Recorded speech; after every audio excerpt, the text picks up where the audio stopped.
I saw this Instagram reel of this woman who came to Singapore with her family, and basically she's complaining that Singapore is not like the other Southeast Asian countries.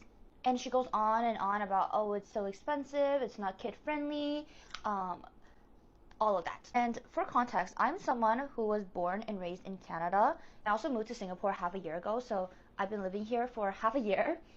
So I have some opinions about living in Singapore as well. But the issue with her post was that she kept complaining about how expensive Singapore was. And honestly, my only question for her is that, do you not do any research before traveling to a different country? That I'm just confused. So if we're talking about cost of living, the money I spent in Singapore is very comparable to the money I spent in Toronto. Just like existing in Toronto is very expensive.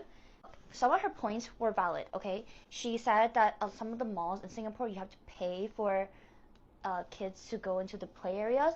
I don't have kids, so I can't speak on that part. Please don't send hate to this creator, because like everyone has different travel preferences, and she's traveling with a family, so I can understand where her criticism is coming from.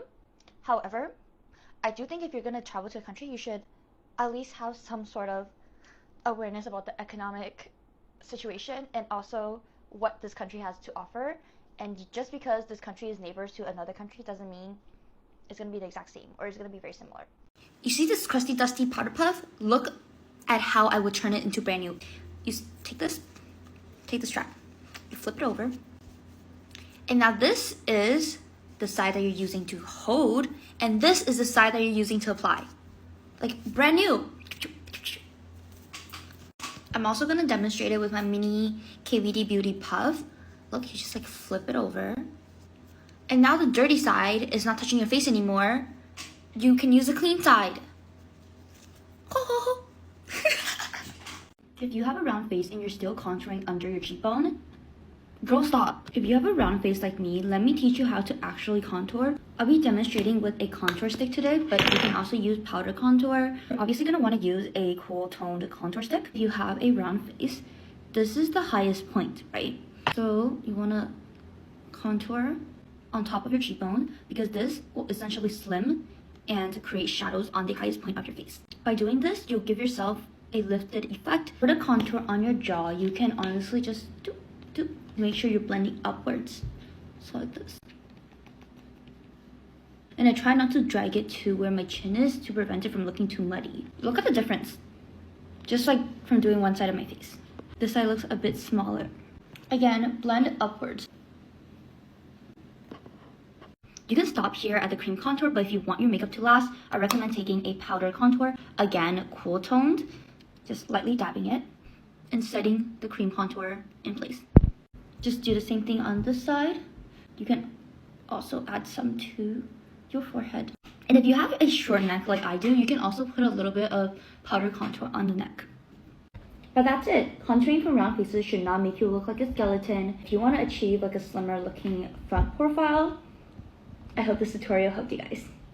Step-by-step tutorial on how to get lips like these, and also like the ones you see on the Xiaohongshu and Douyin girls. Welcome back to my series where I teach round face girlies how to do our makeup. So the first step is to actually contour your lips. So I'm just going to put a little bit above my cupid's bow and a little bit on the philtrum. I think that's what it's called. This is a personal hack I always use, but I always use an eyeshadow as lip liner. What you're going to want to do is to take a small flat brush and pack it with eyeshadow before drawing two X's on your cupid's bow. Your goal is to make the center of your lips fuller. So you can start blending out the eyeshadow like this. You can see the difference this makes to my lips. We're gonna use this palette again. I'm taking this lighter pink and I'm just using it to extend the corners of my lips. By extending it upwards, it makes your lips look so much fuller, and it also balances out the rest of your face. This is a very crucial part. You're gonna wanna use leftover foundation, lightly dab your lips. Now I'm taking the Shu Moral Matte Lip Tint and just using it as a base for my lips. You're gonna wanna focus it on the center. You can just blend it out like this. Now for the final but very important step, you're gonna choose a glowy lipstick and then you're gonna apply it in these positions. First is the very top of your cupid's bow. Make sure you draw like a line down the middle of your bottom lip, because this is very important, okay? So draw it. You wanna pretend you're contouring your lips. These little divots, draw it right here.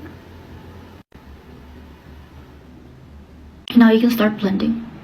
You can top this off with a little bit of gloss. Just put it on the center of your bottom lips and the very top at the cupid's bow. And just like that, I look like I got free lip fillers. I hope you guys try this out. And if you're interested in these Shurumura products, check out my pinned video because I'm doing a giveaway. I finally figured out how to get rid of those annoying little bumps on your forehead because I always thought they were little pimples, but they're actually closed comedones. And if you have them on your forehead, you know how hard it is to get rid of them. Look at my before and after.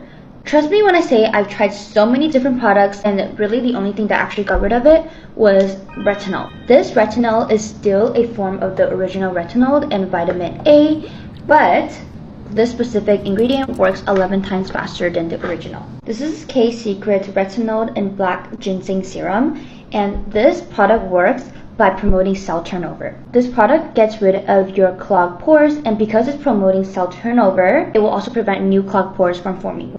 This product is also not as harsh as some other retinol products because this also contains black ginseng, which contains antioxidants. It essentially helps soothe your skin and also, very important, promote collagen production. So not only did this product get rid of my clogged pores, it also helped get rid of my hyperpigmentation and any scarring afterwards. And this is my skin now, quite glowy. I no longer have those annoying little clogged comedones, and it's all literally thanks to this product.